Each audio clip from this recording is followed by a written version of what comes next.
खेलने लगे। कन्हैया ने ऐसे छक्का मारा कि पहली गेंद ही काली देह में चली गई।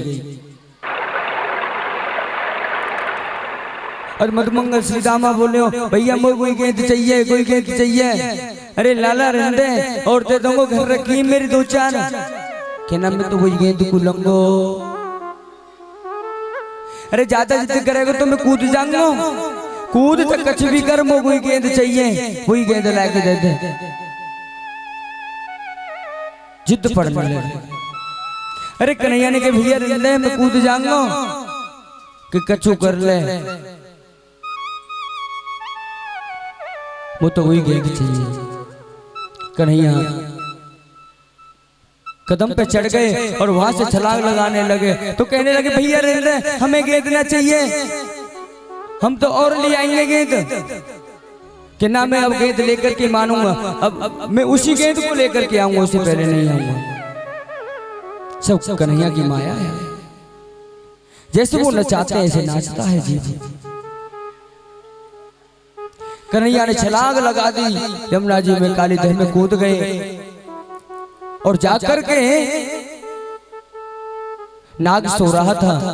जो नाग पत्नियां थी उन्होंने पूछा अरे लाला कौन को है बेटा?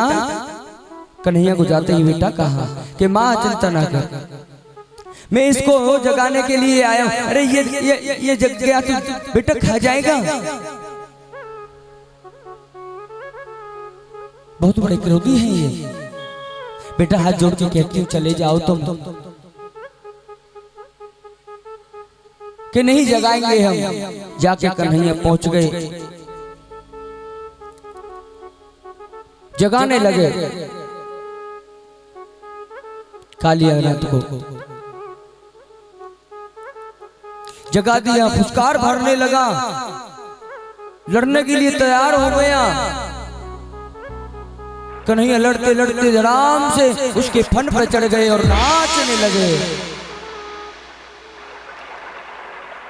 फन पर नाचने लगे कन्हैया।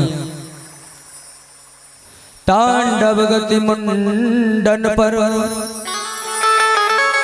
निरतक बनवारे, फम पम फवन ऊपर नाचत बनवारे। कन्हैया चढ़ गए और तांडव करने लगे, नाचने लगे। जब नाचते नाचते जब बीच में फन के बीच में यदि पैर चला जाता था तो रक्त बहने लगता। सुखदेव जी महाराज कहते हैं परीक्षित जब वो रक्त निकलता था तो ऐसे लगता था जैसे कि देवताओं ने फूलों की वृष्टि की है, रक्त पुष्पों की वृष्टि की है। तांडव कर रहे कन्हैया। नाग पत्नियां कहती हैं क्षमा कर दो, माफ कर दो गोविंद। नाग ने कहा भगवान आप ही हम में जहर भरते हो, आप ही कहते हो कि उसको नहीं खाना चाहिए। अब मानवी जीव के अंदर आप ही भरते हो और निकालते भी आप हो। आप नहीं तो भरा है जहर हमारे अंदर, और कौन भरेगा गोविंद? कि आपको यहाँ से इसे छोड़ करके जाना पड़ेगा, रमणदीप के लिए चले जाऊं कि मैं वहां चला गया तो गरुड़ खा जाएगा।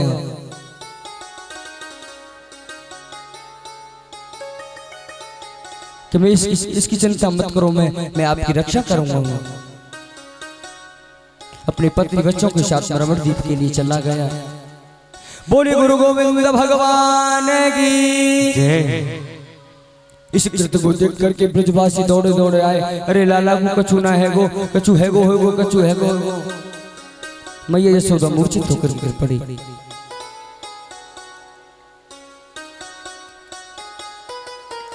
कन्हैया ऊपर आए। अरे लाला तो कछु है जाता तो बता क्या करते। भगवानम हिमकारण तत्र सर्वज्ञो जगदीश्वरः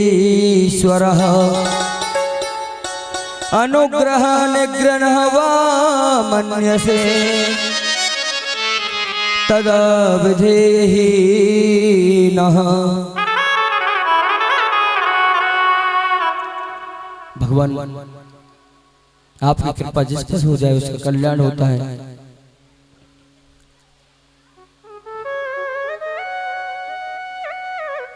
भगवान जिस प्रकार से हमारा हित हो, जिस प्रकार से हमारा कल्याण हो, ऐसा करिए। हम आपके भक्त हैं, आप भक्त वत्सल भगवान हो, जगत के स्वामी हो, जगत के आधार हो। आप है मंत प्रथमे मासी नंद ब्रज कुमार कहा, चेहरो विश्यम भुजनम कात्यायन विवर्चना।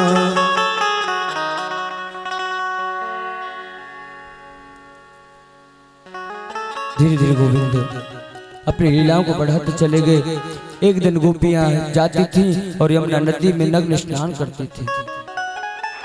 कन्हैया ने कई बार जाकर के मना किया कि देवियों ऐसे स्नान नहीं करते, क्योंकि वरुण देवता का निषेध है, वरुण देवता रुक जाएंगे, ऐसा स्नान नहीं किया जाता है।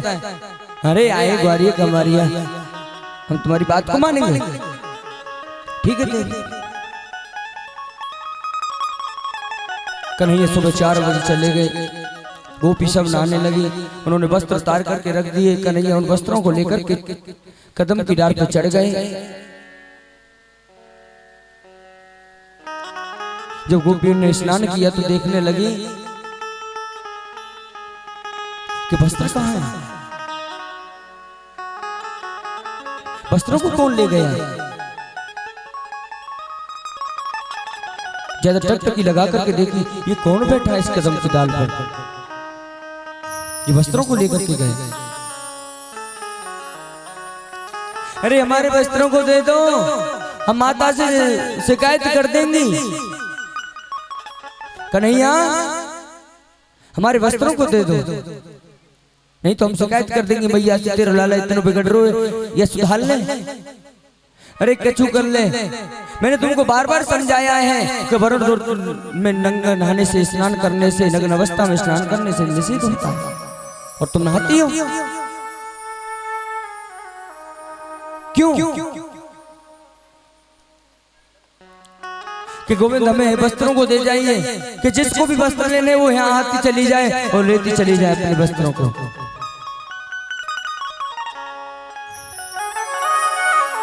एक दूसरी गोपी से कहने लगी, लाली ए बहना, इसके सामने तो हम 1000 वस्त्र भी पहले फिर भी निर्वस्त्र हैं।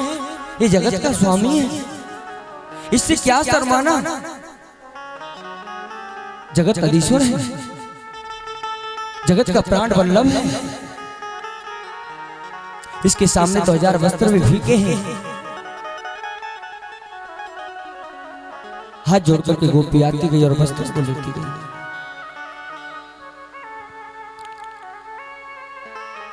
परीक्षित ने प्रश्न कर दिया, गुरुवर ऐसे क्यों, कन्हैया ने ऐसा क्यों किया? कलयुग आने वाला है, कलयुग में जीव कहेंगे कि कन्हैया ने वस्त्रों को चुराया, तो हम भी चुराएंगे। सुखदेव महाराज ने बहुत सुंदर जवाब दिया, परीक्षित, भगवान श्री कृष्ण ने गोपियों के वस्त्र नहीं चुराए,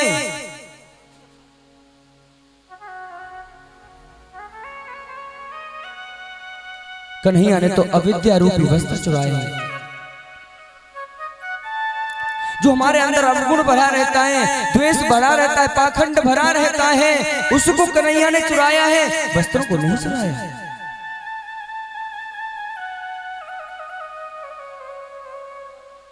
कन्हैया ने वस्त्रों को नहीं चुराया है। जो जीव के अंदर द्वेष पाखंड भरा रहता है हर पल, उसको कन्हैया ने गाड़ी, अहंकार हो गया गोपियों के अंदर, इसीलिए उन्होंने वस्त्र, अविद्या रूपी वस्त्रों को चुराया था। अविद्या,